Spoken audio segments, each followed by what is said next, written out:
안녕하세요. 주식 검색기로 주식 쉽고 편하게 하자. 주식 검색기 알려주는 남자 트레이더 주검나입니다. 자, 반갑습니다. 오늘은 9월 20일 추석 첫날입니다. 오늘 좀 한가히 잘 보내고 계신가요? 저도 오늘 가족들과 조금 행복한 시간을 오랜만에 좀 보내고 있는 것 같습니다. 그러던 중 오늘 시장에 대한 조금 불안한 지표들이 좀 많이 떠오르면서 영상을 조금 찍어야 되겠다라는 생각이 들었습니다. 또한 검색기 사용하시는 분들이 좀 어떻게 사용하시면 좋을지 잘 사용하시는 분들도 있지만 그러지 못한 분들도 계시기 때문에 이러한 점에서 좀 설명을 드리기 위해 이렇게 영상을 찍게 되었습니다. 아시아 지수를 지금 좀 살펴보시게 되면 항생 지수와 홍콩 지수가 조금 많이 떨어지고 있는 모습을 보이고 있습니다. 아마 이게 헝다그룹의 조금 위기 때문이라고 저는 생각을 하는데요. 지금 거의 홍콩 지수, 항생 지수 둘 다 3점 중반대 퍼센트까지 좀 많이 떨어지면서 아마 다음 주 그리고 나스닥 또 S&P도 살펴보시게 되면 지금 전체적으로 떨어지고 있고 환율이 조금 올라가는 모습이면서 시장이 조금 무섭게 떨어지는 모습을 보여주고 있습니다. 그래서인지 추석을 끝나고 돌아오는 장엔 아마 시장이 올라가기보단 떨어질 확률이 좀 높지 않을까라는 생각을 하고 있습니다. 그래서인지 많은 분들 현금 보유 비중을 조금 많이 두셔야 하고 시장을 대응할 준비를 조금 하셔야 할 것 같다는 생각이 왠지 듭니다. 때문에 시장을 조금 보수적으로 관망하셔야 한다고 저는 생각을 합니다. 자, 오늘 그래서 제가 한번 보여드리도록 하겠습니다. 이 검색기를 어떻게 조금 사용하면 좋을지 이런 것들을 조금 보여드리면서 한번 보도록 하겠습니다. 자, 먼저 8월 18일에 떴던 종목들을 한번 살펴볼까요? 8월 18일에는 HLB 생명과학, 한국선제, HLB, 멜파스, 태양금속 이런 종목들이 떴는데요. 자, 먼저 HLB 생명과학과 HLB 이 두 종목이죠. HLB는 보시게 되면 참 8월 18일 이때 떴습니다. 본격적인 상승을 할 때 뜨게 됐는데 위드 코로나 관련주로서 아마 거의 대장 역할을 했던 것 같습니다. 그래서 이제 되게 긴 횡보를 하다가 큰 그림으로 보시게 되면 한번 엄청 급락을 했었죠. 급락을 했고 지금 제자리를 찾아가는 과정이었는데 보시게 되면 이때 위드 코로나 관련주라는 위드 코로나 뉴스를 띄우면서 조금 이렇게 신호 검색 세 가지를 달고 상승을 하게 됩니다. 보이시죠? 신호 검색 세 가지 상승을 하고 만약에 이때 뜨게 되면 당연히 HLB 생명과학에 대해서는 우량주기도 하지만 공매도에 대한 걱정을 많이 하셨기 때문에 여기서 저는 1차 매수에 들어가게 됩니다. 1차 매수를 들어가게 되고 여기서 만약에 1차 매수를 들어가거나 혹은 다음날 눌림목에서 한번 보게 되는데 1차 매수를 여기서 들어가게 되면 혹은 여기서 깨질 수도 있습니다. 이 기준봉을 잡고 저는 매매를 하는데 이 기준봉에서 깨지는 걸 잡은 상태에서 추가 매수를 들어갑니다. 깨진다면 이쯤에서 추가 매수나 반쯤 추가 매수를 들어가게 되고 여기서 이제 상승하는 것을 계속 지켜보게 됩니다. 깨게 되면 아마 저는 이 기준봉과 다음 이 기준봉까지만을 최대 손절선으로 잡고 칼손절을 하는 습관을 많이 길렀습니다.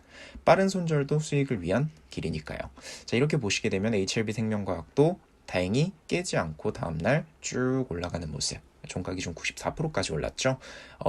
주가는 기대감이라고 저는 생각을 합니다. 당일날 소멸된 이슈와 그렇지 않은 이슈들을 잘 구분을 하시면 아마 장기적으로 가져가실 때 좋은 수익 줄 수 있는 종목들이 많을 겁니다. 자, 그렇기 때문에 HLB와 조금 더 가벼운 HLB 생명과학이 크게 상승을 했고 한국선제 같은 종목도 보시겠습니다. 한국선제 같은 종목도 8월 18일 날 검색이 됐던 종목이죠. 8월 18일 이때 이렇게 검색이 되는데 자, 이렇게 되는 겁니다. 이때는 아직 신호 검색이 2개밖에 뜨진 않았지만 사실 이렇게 뜨게 되면 저는 좀 지켜봅니다. 한국선제가 떴던 이유 자체가 홍준표 의원의 관련주였고요. 그래서인지 이날 검색이 포착이 되고 17%까지 갔지만 종가가 조금 많이 눌리는 모습이었기 때문에 이때는 한번 지켜봤을 것 같습니다. 지켜보고 눌림목에서 접근을 하고 다음 이런 제가 강세 약세를 쓰기 때문에 약세에서 조금 분할 매수를 해봤을 것 같습니다. 그렇기 때문에 여기서 한번 주고 올라가는 그런 모습으로 사용하는 이런 검색기라고 생각을 하시면 됩니다. 저는 칼 손절을 많이 하지만 사실상 이렇게 뉴스를 떴을 땐 정치주를 잘 건드리진 않습니다. 정치주를 잘 건드리지 않기 때문에 만약에 들어가게 된다면 종목에 대한 성질을 알고 좀 들어가는 것이 중요하다고 저는 생각을 합니다. 자, 그 다음 날짜로 한번 이동을 해보겠습니다. 8월 24일 8월 24일 날 떴던 종목 똑같죠? HLB 생명과학 똑같이 나왔고 휴맥스홀딩스 자, 이렇게 신호 검색 4가지를 달고 쭉 올라갑니다. 휴맥스홀딩스도 제가 말씀드렸던 홍준표 의원 관련주로 이렇게까지 올라가는 모습이죠. 자, 또 TCC 스틸 같은 경우도 많은 분들이 이게 신호 검색이 안 떴는데 왜 갈까요? 라고 물어보시는 분들이 많았습니다. TCC 스틸 같은 경우에는 철강 관련주에 대한 기대감, 철강에 대한 그런 관련주들이 전체적으로 상승을 하면서 그 수혜를 받은 것 같습니다. 이런 종목들이 좀 뜨게 되면 저 같은 경우도 신호 검색이 없다라고 하면은 비중을 조금 낮춰서 들어가고, 철강 관련주라가 한 번에 끝나는 이슈가 아니기 때문에 조금 더 매수하고 지켜봤을 것 같습니다. 자, 8월 26일도 한번 보겠습니다. 8월 26일. 자, 조일 알미늄. 이때 알미늄 가격이 엄청 상승을 하면서 본격적인 시세를 주었었죠. 8월 26일이 이때입니다. 거의 상한가에 갔었던 모습이고 종가에서 한번 눌러줬지만 조금 많이 고점에서 뜨게 된다라고 하시게 되면 다음날 이 양봉을 깨는지 안 깨는지를 잘 지켜보시면 됩니다. 양봉을 깨지 않고 이거래일 동안 약간의 음봉을 주면서 전혀 세력이 빠져나가지 않은 모습을 보여주고 있죠. 그럼 이렇게 되면 다시 상승을 하게 되는 거죠. 조일 알미늄이 이렇게 올라가면서 98%까지 상승을 했었고 거의 100%까지 상승을 했었던 모습입니다. 자, 파인테크닉스도 똑같습니다. 파인테크닉스 8월 26일 날 오르고 이때 보이시죠? 이때 보이시고 거의 10%밖에 안 올랐기 때문에 그렇게 고점도 아닌 상태에서면 매수를 종가 기준에 한번 해봤을 것 같습니다. 1차 매수 정도 들어가고 항상 분할 매수는 습관적으로 들어가셔야 합니다. 그렇기 때문에 이렇게까지 오른 모습, 퍼러비스도 뜨게 됐다면 이때 거의 27%까지 올랐습니다. 27%까지 올랐기 때문에 만약에 장중에 대응을 못 하시는 분들이었다면 제가 항상 말씀드리죠. 눌림목에 들어가야 한다. 눌림목에 들어가야 한다. 눌림목에 들어갔더라면 다음날 한 번 더 시세를 주면서 수익이 났을 거라고 생각을 합니다. 자, 8월 27일도 한번 보겠습니다. 8월 27일. 자, 수익률이 꽤나 좋은 종목들이 많죠. 한국선제도 그렇고 배터리 관련주였던 자동차 배터리, 원익 PNE, 그리고 건설, 이전 전책 관련주로 해서 범양건영도 계속적으로 올라가고, 평화산업도 수소 관련주로 8월 27일 날 뜨고 계속적인 상승을 보여주면서 이날 상한가까지 찍고 내려왔던 그런 모습이었습니다. 자, 이렇기 때문에 항상 뉴스나 이런 소재 이 종목이 왜 상승하는지를 알고 들어가는 것이 제일 중요하다고 저는 생각을 합니다. 내가 사놓고 왜 이 종목이 오르는지도 모른다는 것은 사실상 말이 안 되기 때문에 주식을 하기 위해서는 항상 공부를 많이 하셔야 합니다. 자, NKMX도 치료제였죠.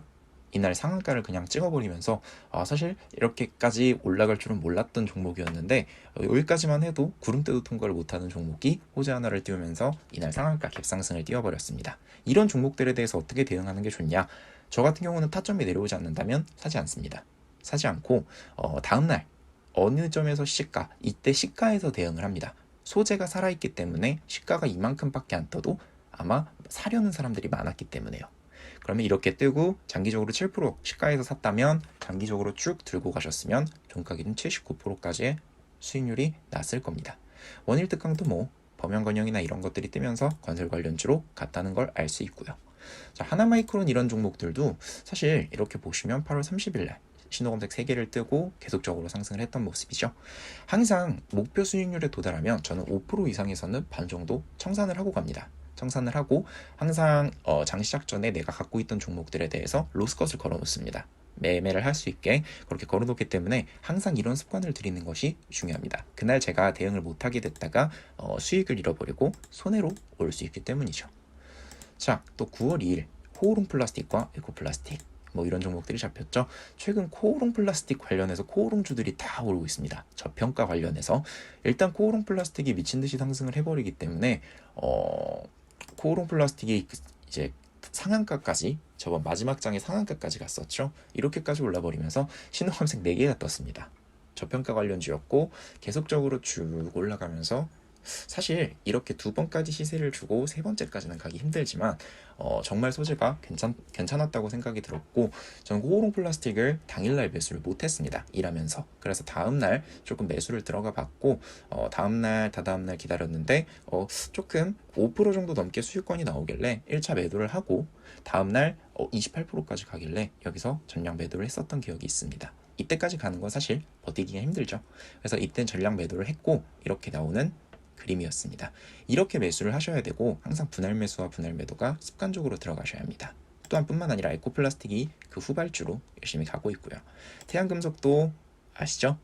대선 정책 관련주라는 거 이렇게까지 올라가면서 계속적으로 상승을 했던 그런 모습이었습니다. 자, 또 어떤 날짜로 한번 가봐야 될지 다 같이 한번 가보겠습니다. 자, 9월 2일까지 살펴봤고요. 9월 3일 또 한번 보겠습니다. 자, DSR 똑같죠? HRS 지금 최근 매각 관련해서 이슈들이 좀 많이 나오고 있습니다. DSR과 HRS. HRS는 딱히 뉴스가 없었기 때문에 저는 사실 신호 검색만 보고 매수를 했었습니다. 매수를 조금 했었고 조금 들어가서 한 10%에서 15% 정도 먹고 나온 종목이죠. 덕신하우징 이제 건설 관련주 후발주로 가는 그런 종목이었죠. DSR 대선 관련주입니다. 대선 관련주로 홍준표 관련 뉴스 홍씨 가문의 그런 뉴스를 띄우면서 58%까지 갔던 어마어마한 종목이었습니다. 자, 대주전자재료도 계속적으로 상승이 나오고 있고요. 자, 또 어떤 종목들이 있었나 한번 보겠습니다. 9월 3일 지나서 9월 6일로 한번 가보죠. 자, 이때 나옵니다. 데브시스터즈. 데브시스터즈가 최근 엄청나게 상승을 하고 있죠. 9월 6일날 이때 신호검색 3가지를 띄웠고 9월 제가 항상 말씀드립니다. 주가는 기대감으로 상승을 하는 거라고.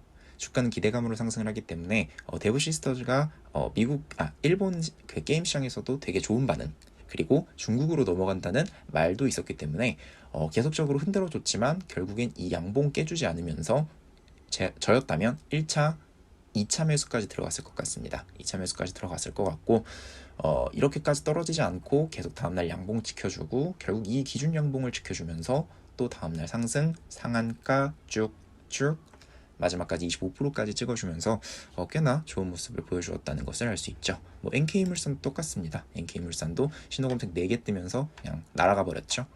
경장산업도 똑같이 대선 관련주, 킨스전자도 배터리나 이런 것들이 주목을 받으면서 좀 많이 올랐던 것 같죠. 자, 또 9월 7일 9월 7일에는 어떤 종목이 있었나. 팜스빌 대선 관련주, 원풍 대선 관련주, MH에탄올 대선 관련주.